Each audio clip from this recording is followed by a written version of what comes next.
There's a common assumption about people who prefer solitude. The world tends to see them as shy, cold, or socially incompetent.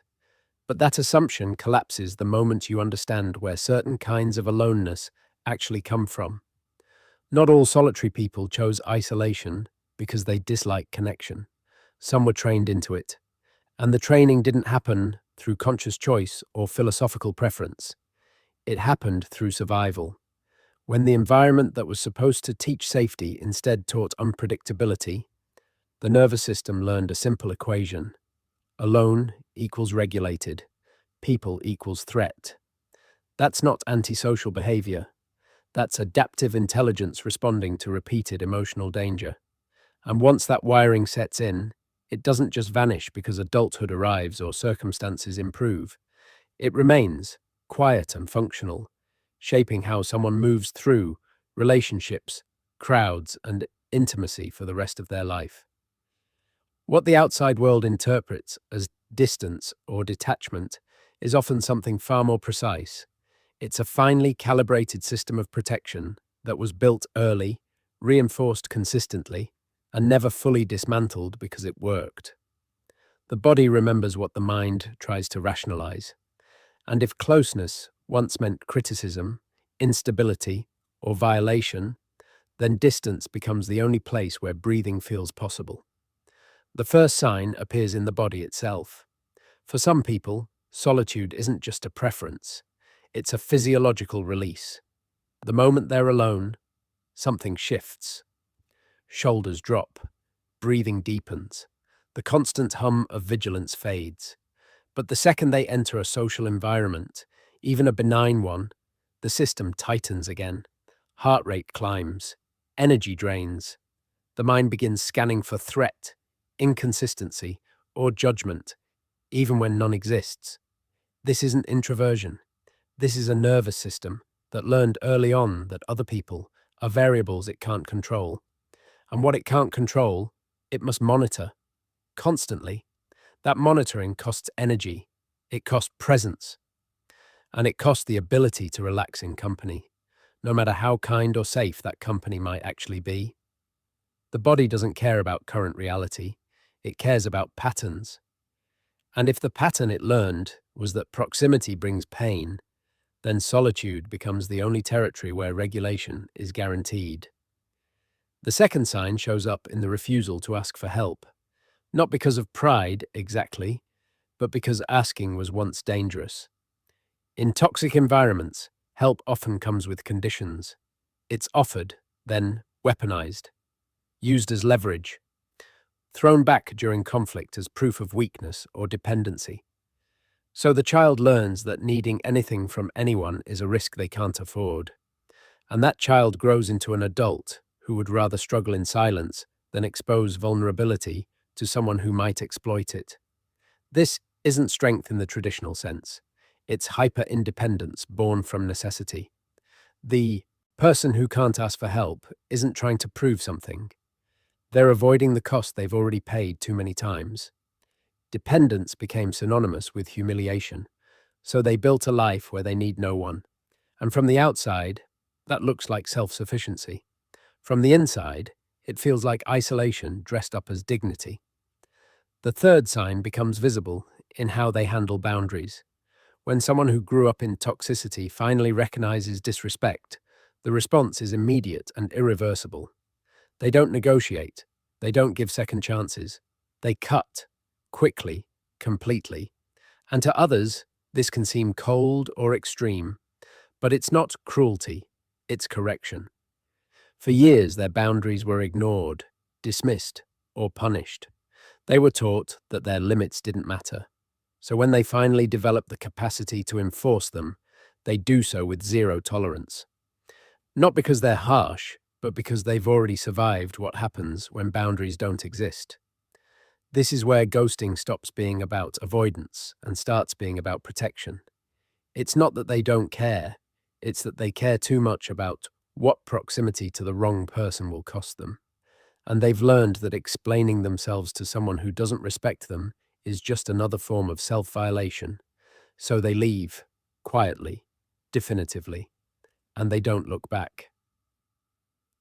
The fourth sign lives in how they watch. People who learned early that expressing themselves invited punishment become exceptional observers. They don't speak first, they calculate. They read the room, assess intentions, detect inconsistency. They notice what others miss because they had to.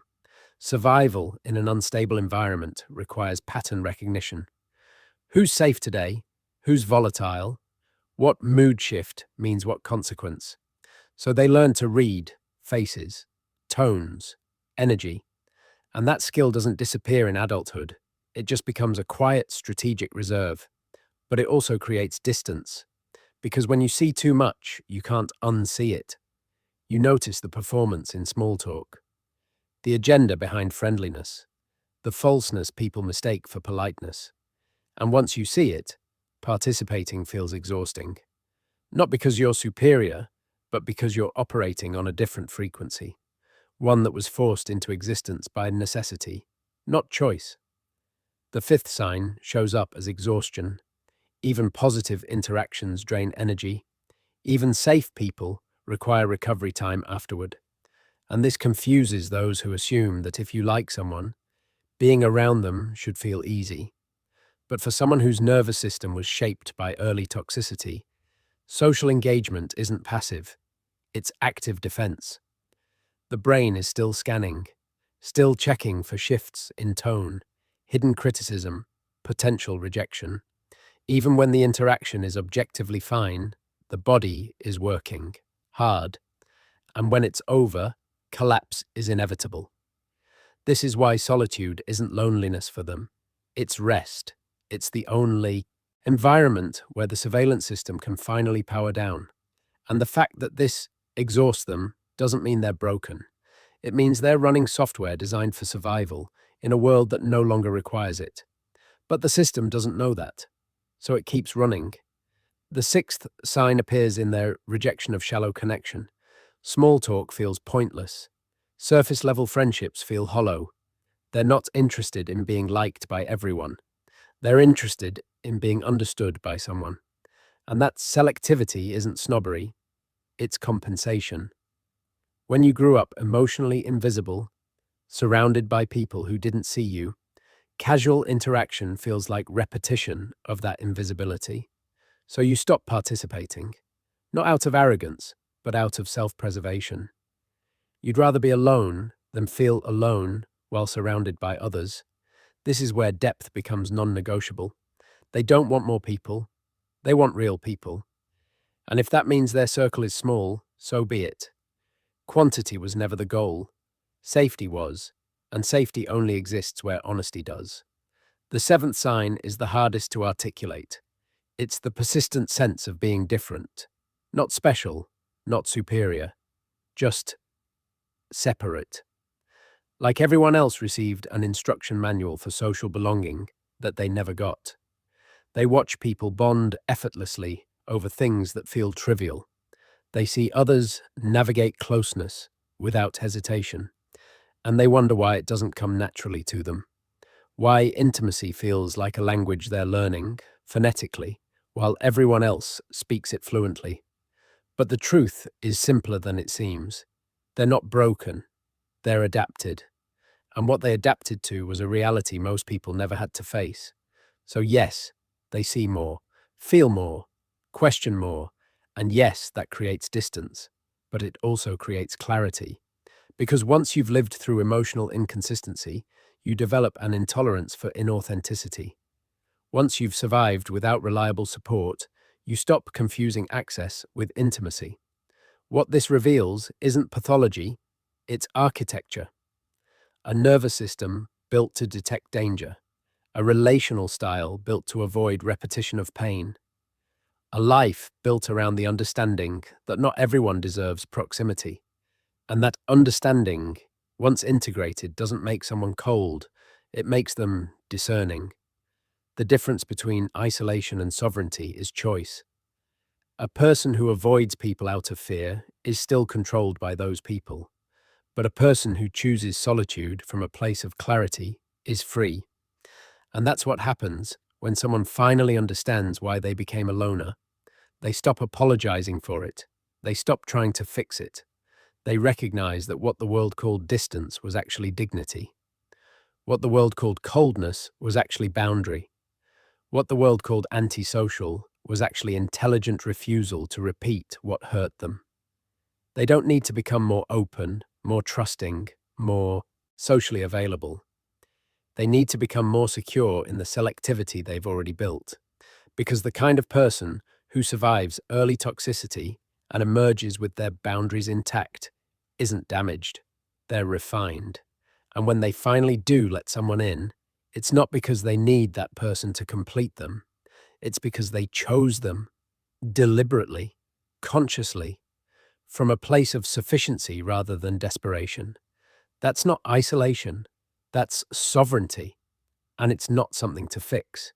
It's something to recognize, respect, and protect. Because the world will always try to convince you that needing people is maturity and not needing them is dysfunction. But the truth runs deeper. Some people don't need others to survive. They choose them. And that choice, made from wholeness rather than lack, is the quietest form of power there is.